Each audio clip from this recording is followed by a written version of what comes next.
everyone, my name is Mohammad Irfan. I am lecturer of mathematics. Today we will discuss question number 11. आज की इस video में हम question number 11 को discuss करेंगे। तो सबसे पहले हम देख लेते हैं कि क्वेश्चन नंबर 11 में क्या कहा गया है। तो क्वेश्चन नंबर 11 में कहता है कि find the length of a vector. Basically length mean magnitude, ठीक है। We need to find magnitude of these numbers, ठीक है। तो ये जो नंबर्स हमारे पास गिवन है इनका हमें सिर्फ मैग्नीट्यूड मालूम करना है। और मैग्नीट्यूड ऑलरेडी हम प्रीवियस अपनी जितनी भी वीडियोस हैं तकरीबन वीडियोस में हम मैग्नीट्यूड को डिस्कस कर चुके हैं। तो चलिए शुरुआत करते हैं इसकी। तो पहला जो हमारे पास क्वेश्चन है वो है -5 + 2 आयोटा। इनका मैग्नीट्यूड फाइंड करना है। तो मैग्नीट्यूड फाइंड करने के लिए हम सबसे पहले क्या करते हैं, इसको लेट कर लेते हैं z के इक्वल, ठीक है। z = -5 + 2 आयोटा, ठीक है। हम क्या मालूम करने जा रहे हैं, लेंथ यानी कि मैग्नीट्यूड। एक ही बात है, ठीक है। मैं रिपीट कर दूं, लेंथ और मैग्नीट्यूड एक ही बात है, ठीक है। तो मैग्नीट्यूड, ठीक है, यहाँ पे लिख लेते हैं फॉर मैग्नीट्यूड, ठीक है। तो मैग्नीट्यूड हमने मालूम करना है, किसका मालूम करना है, z का। तो z जो है हमारे पास क्या है, -5 + 2 आयोटा, ठीक है। तो यहाँ पर x की वैल्यू क्या हो जाएगी हमारे पास, -5, और y की वैल्यू क्या हो जाएगी, 2। हमें पता है कि जो रियल पार्ट होता है वो x की वैल्यू होता है और जो इमेजिनरी पार्ट होता है वो y की वैल्यू होता है, ठीक है। तो इमेजिनरी का मतलब ही आयोटा होता है। तो जब हमने बता दिया, हमने मेंशन कर दिया कि y मीन इमेजिनरी पार्ट, तो आयोटा साथ में लिखने की ज़रूरत नहीं है क्योंकि इमेजिनरी का मतलब ही आयोटा होता है, ठीक है। तो यहाँ पर जो हमारे पास फार्मूला बनेगा, फार्मूला हमारे पास जो बनेगा उसको देख लेते हैं।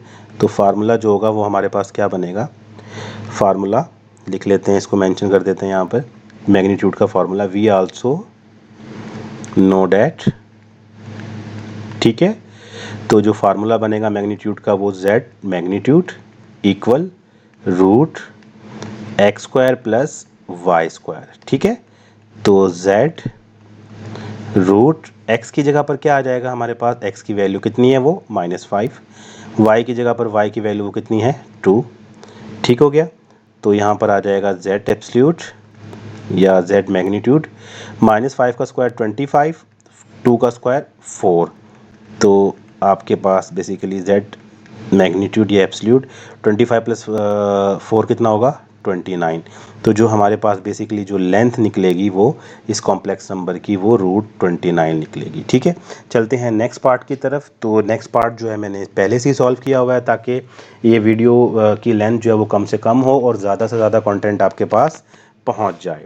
तो सेकंड पार्ट है 7/3 + 8/3। तो इसको लेट कर लेते हैं सबसे पहले z के इक्वल। तो z = 7/3 एंड 8/3, राइट, ठीक है। तो अब चूंकि मैग्नीट्यूड मालूम करना है, x की वैल्यू मैंने यहाँ पे डायरेक्ट ले ली है, क्या वैल्यू होगी 7/3, और y की वैल्यू क्या होगी 8/3। मैग्नीट्यूड यानी कि लेंथ का फार्मूला क्या होगा, √x² + y²। x की जगह पर कितना है 7/3, y की जगह पर 8/3। 7 का स्क्वायर कितना होता है 49, 3 का स्क्वायर 9, 8 का स्क्वायर 64, 3 का स्क्वायर 9। तो दोनों में एलसीएम नीचे जो है ना अपॉन में 9 है, तो एलसीएम भी क्या होगा 9 होगा। और ऊपर वाली वैल्यूज़ दोनों एग्जैक्ट जैसी हैं वैसे की वैसे आ जाएंगी क्योंकि इनका अपॉन बिल्कुल सेम है। 49 + 64 कितना बनेगा, √113 अपॉन 113 का रूट ओपन नहीं होता तो ये वैसे कि वैसे रह जाएगा। 9 का रूट ओपन होता है तो इसकी जगह पर क्या आ जाएगा 3। तो जो ये हमारा रिक्वायर्ड आंसर होगा वो होगा √113/3। चलते हैं नेक्स्ट पार्ट की तरफ। नेक्स्ट पार्ट है हमारे पास 1 + आयोटा/2। तो चलें इसको लेट कर लेते हैं z के इक्वल।